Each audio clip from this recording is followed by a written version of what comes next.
Christmas of this year, we are going to get a very, very special Christmas gift.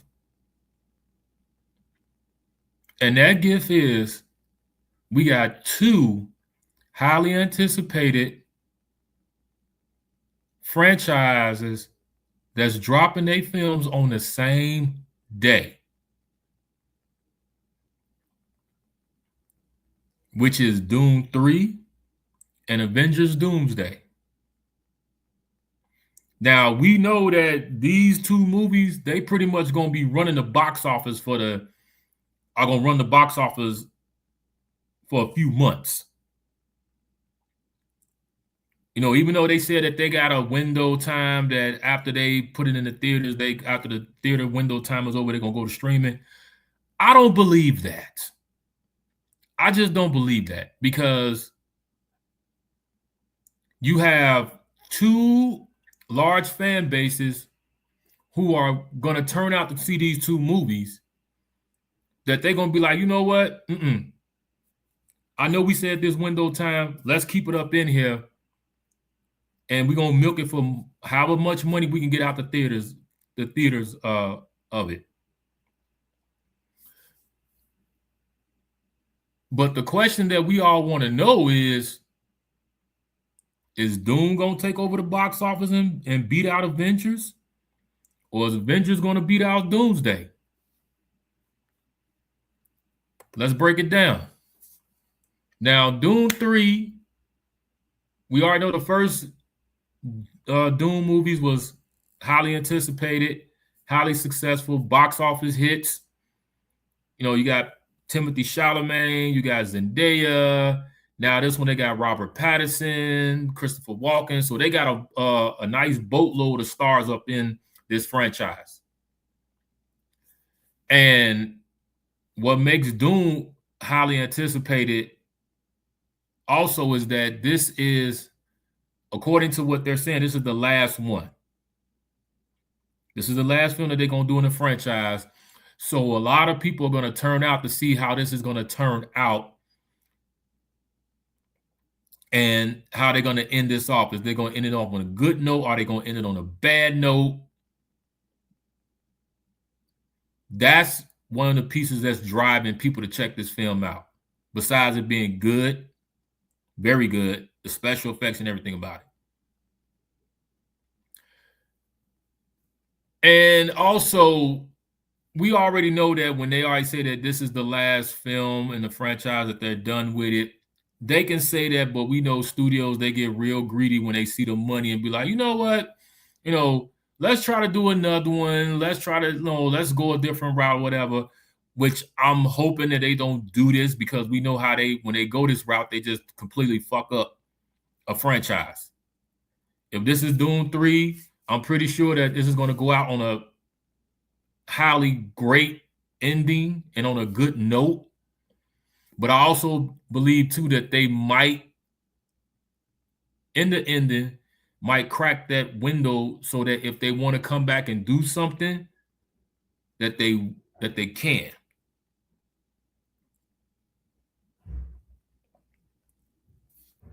The next one is Avengers Doomsday.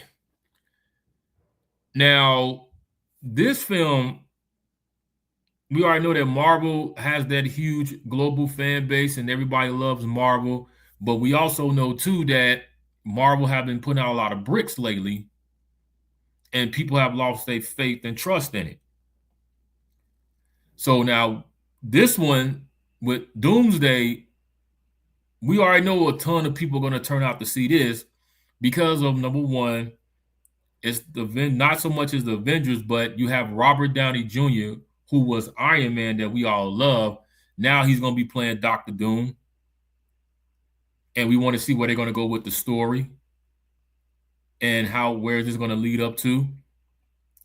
The second thing is some of the Avengers that we love when they had that first run, they're bringing them back. Like one of them being Captain America. Also, they got a boatload of stars from the X-Men, and pretty much everybody's going to be in these next couple of Avenger films.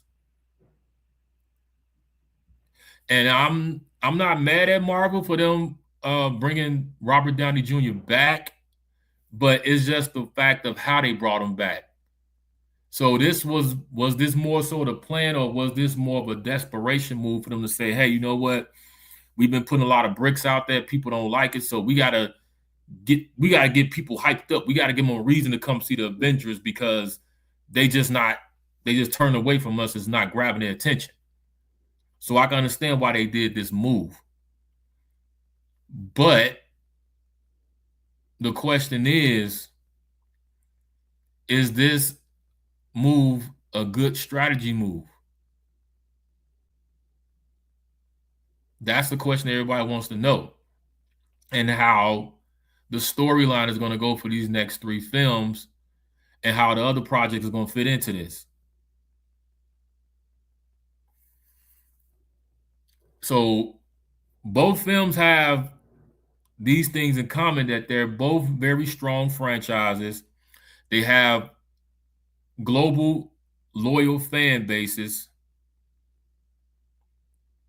They have a ton of stars in here that people want to see. But the only difference is that for Dune, like I said, this is the last one. And for Avengers, they got a few other ones after this.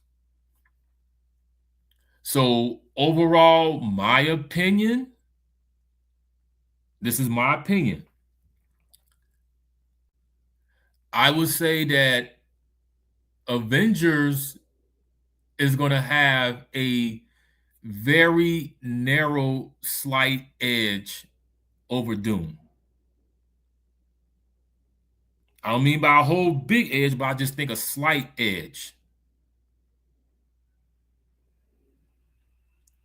That's just what I'm looking at.